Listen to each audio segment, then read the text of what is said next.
देखो, rule of debit credit में सबसे पहले आपको सारा लिखवाता भी जा रहा हूँ। अकाउंट क्या होता है, अगर हम एक पर्टिकुलर हेड के अंदर ही सारी चीजें डाल दें तो इसको सिर्फ रीड करना है कि पर्टिकुलर हेड के अंदर चीजें डाल दें, ठीक है। अगर हम पर्टिकुलर हेड के अंदर सारी चीजें डाल दें उसे अकाउंट बोला जाता है, ठीक है। बस इसमें आपको ये तो पता ही है कि लेफ्ट साइड डेबिट साइड होती है, इसको रीड कर लेना भाई साहब, कि लेफ्ट साइड को डेबिट साइड बोलते हैं, उसे क्रेडिट साइड बोलते हैं, राइट को। अब रूल ऑफ डेबिट क्रेडिट में एक होते हैं ट्रेडिशनल रूल्स, ठीक है, ट्रेडिशनल रूल्स। ट्रेडिशनल रूल्स क्या कहते हैं कि अकाउंट तीन तरीके के होते हैं, रियल, पर्सनल और nominal. Real, personal, nominal. Real के अंदर सारी की सारी एसेट्स आ जाती है, बस ये याद रखना है, सारी की सारी एसेट्स आ जाती है। नॉमिनल के अंदर सारे के सारे एक्सपेंस, लॉस, इनकम और गेन आ जाते हैं, ये सारी नीचे चीजें लिखी हुई हैं। पर्सनल तीन तरीके के होते हैं, natural person, artificial person, representative person. सुनो, तो पर्सनल सुनो। अब इसमें ना ऐसे नहीं होने वाला what do you mean by real, personal, nominal, तो आपको ना ये सारी चीजें बस अच्छे से रीड करके ही जाननी है। लर्न करके नहीं भी जाओगे तो काम चल जाएगा, आपको वैसे भी बना दे तो थोड़ा बहुत लिख ही लोगे, ठीक है। तो पर्सनल अकाउंट में सबसे पहले होता है नेचुरल पर्सन, जो कि क्रिएशन ऑफ गॉड है, जैसे राम, सोनू, मोनू, सीता, गीता, सुनील, ये सब हमारे। यहाँ पे इंपॉर्टेंट क्या है कि डेटर और क्रेडिटर हमारे पर्सनल होते हैं और नेचुरल पर्सन होते हैं। डेटर और क्रेडिटर हमारे नेचुरल पर्सन होते हैं, ठीक है, क्योंकि ये इंसान ही तो होते हैं। आर्टिफिशियल पर्सन कौन से होते हैं, जैसे कोई कंपनी, कोई क्लब, ठीक है ना, कोई बैंक। यहाँ पे बैंक बड़ा इंपॉर्टेंट चीज आ रही है, बैंक। तो आपको पता होना चाहिए आर्टिफिशियल पर्सन होते हैं, तो बैंक में बच्चे गलती करते हैं, बैंक को पर्सनल अकाउंट ही लिखना है। रिप्रेजेंटेटिव क्या होता है, अगर हम किसी भी, रिप्रेजेंटेटिव पर्सन क्या होता है, जैसे कैपिटल हो गई, ड्राइंग्स हो गई, क्योंकि ये किसी बंदे को रिप्रेजेंट करती हैं। या किसी भी खर्चे के आगे, जैसे रेंट है, सैलरी है, इसके आगे या पीछे कुछ लगा दिया तो वो पर्सनल बन जाता है, रिप्रेजेंटेटिव वाला। किसी भी इनकम के आगे या पीछे कुछ लगा दिया तो वो रिप्रेजेंटेटिव पर्सन, यानी कि रेंट जो होता है, ओनली रेंट है तो वो नॉमिनल है, क्योंकि वो खर्चा है। लेकिन रेंट के आगे पीछे कुछ दिखा दिया तो वो पर्सनल है, और वो भी कौन सा वाला, रिप्रेजेंटेटिव।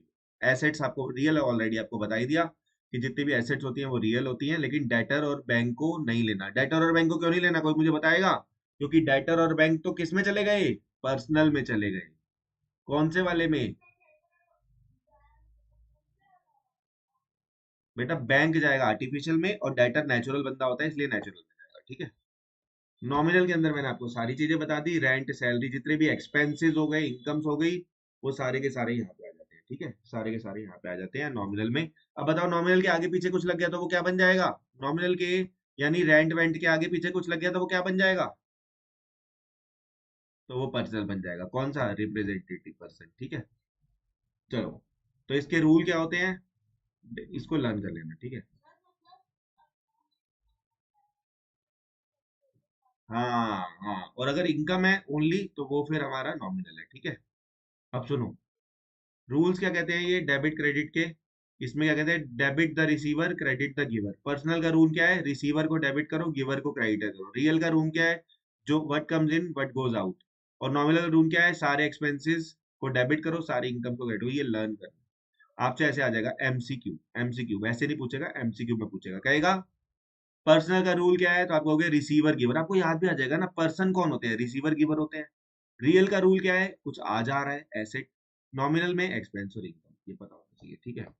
फिर मैंने आपको बताया था मॉडर्न रूल्स क्या होते हैं, वो रजिस्टर होती है। मॉडर्न रूल होती है क्लियर, या तो कोई चीज कैपिटल है या लायबिलिटी है या एक्सपेंस है या एसेट है या रिवेन्यू है, बस इतना याद रखना है, क्लियर। या तो कोई चीज कैपिटल है, लायबिलिटी, एक्सपेंस है, एसेट है या रिवेन्यू, ठीक है। फिर मैंने आपको ये बात बताई थी कि कैपिटल अगर बढ़ती है तो क्रेडिट करते हैं, कम होती है तो डेबिट करते हैं। लायबिलिटी, ठीक है, इसको तो मैंने ऐसे ही करा दिया था, सुनो, ये आपको याद हो तो। एसेट, क्या कोई बढ़ा, क्या कोई लायबिलिटी कम हुई, ठीक है, कराया था। बोलो क्या कुछ आया, क्या कुछ गया, तो क्या बोलो, और क्या कराया था? क्या कुछ आया, एक मिनट गलत लिख दिया, क्या कुछ आया, क्या कोई आया, क्या कोई लायबिलिटी बोलो कम हुई, क्या कोई लायबिलिटी बढ़ी, क्या कोई इनकम या क्या कोई एक्सपेंस या लॉस है, क्या कोई इनकम या गेन है, ठीक है, क्या कोई एक्सपेंस या लॉस है, क्या कोई इनकम या गेन है ना। ये डेबिट है, ये तो इसको तो ऐसे ही देख लेंगे। कैपिटल हमारी लायबिलिटी होती है, तो इंक्रीज हो रहा है तो क्रेडिट, और डिक्रीज हो रहा है तो डेबिट। ऐसी लायबिलिटी एक्सपेंस,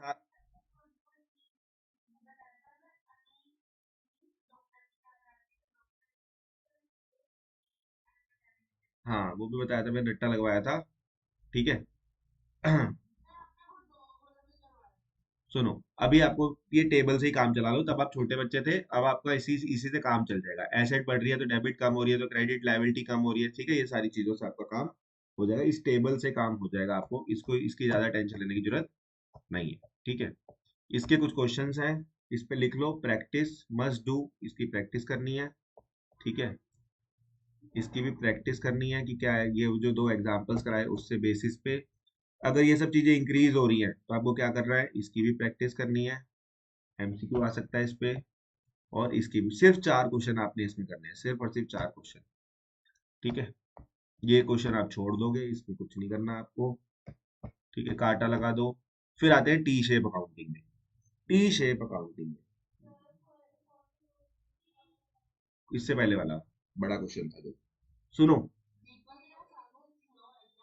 सुनो भाई सुनो, तो अपना रिकॉर्डिंग खराब मत करो। क्वेश्चन नंबर 8 है ये, टी शेप अकाउंटिंग। ये करना है बेटा, 8 करा रहा हूँ मैं, सुनो। टी शेप अकाउंटिंग, जो नहीं करना उस पर क्यों जा रही है, इस पे आ जाना।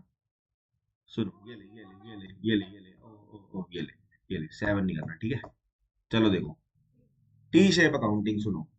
टी शेप अकाउंटिंग में मशीन है, तो मशीन में पहले तो इतना, अगर तुम्हें इतना भी नहीं पता तो तुम अपनी ऐसे ऐसे कराओ। मशीन में बढ़ेगा तो कहाँ आना चाहिए, क्योंकि ये एसेट है, बढ़ेगा तो कहाँ आएगा, डेबिट में। और कम होगा तो कहाँ आएगा, क्रेडिट। बस अगर आप मशीन है तो ऐसा हो जाएगा, जैसे मशीन परचेज करी तो डेबिट में आ गया, मशीन सोल्ड करी तो क्रेडिट में आ गया। कम और बस देखते जाओ, बढ़े तो डेबिट में, कम हो तो क्रेडिट में, एंड में बैलेंस शीट ही निकाल देना। ये क्वेश्चन करना है। अब ऐसे ही बताओ, कैश में भी वही रूल चलेगा एसेट वाला या चेंज होगा, बताओ जल्दी। कैश में भी सेम ही रूल चलेगा। बिजनेस स्टार्ट किया, बिजनेस स्टार्ट किया, पैसे आए। परचेज गुड्स किया, पैसे चले गए। सोल्ड गुड्स किया, पैसे आए, सेम रूल चलेगा। बढ़ेगा तो डेबिट में, कम होगा तो क्रेडिट में, सेम रूल चलेगा। ठीक है, ये भी क्वेश्चन करना है। क्रेडिटर जो है, क्रेडिटर खुद सोचो, क्रेडिटर है तो रूल चेंज हो जाएगा। इंक्रीज होगा तो यहाँ और डिक्रीज होगा तो यहाँ, क्योंकि ये हमारी क्या है, लायबिलिटी है। गुड्स परचेज करेंगे तो बढ़ेगा, रिटर्न करेंगे तो कम हो जाएगा, पेमेंट कर देंगे तो कम हो जाएगा। ये क्वेश्चन भी करना है, 10th क्वेश्चन। ठीक है, डेटर में भी सेम रूल चलेगा, बढ़ेगा तो डेबिट में और कम होगा तो क्रेडिट में। किससे हमारे डेटर बढ़े, वो यहाँ पे, जिससे हमारे डेटर कम हुए यहाँ पे। ये क्वेश्चन नहीं करना, लास्ट वाला छोड़ देना। ये हो गया चैप्टर खत्म, वन शॉर्ट वीडियो। ये रह गया, ये गया कैपिटल। कैपिटल वाला क्वेश्चन और कर लेना, जिन चीजों से कैपिटल बढ़ रही है यहाँ, जिन चीजों से कैपिटल हो रही है कहाँ, ये 5 क्वेश्चन कर लेना इसमें टी शेप में। बस वन टी शेप अकाउंटिंग खत्म।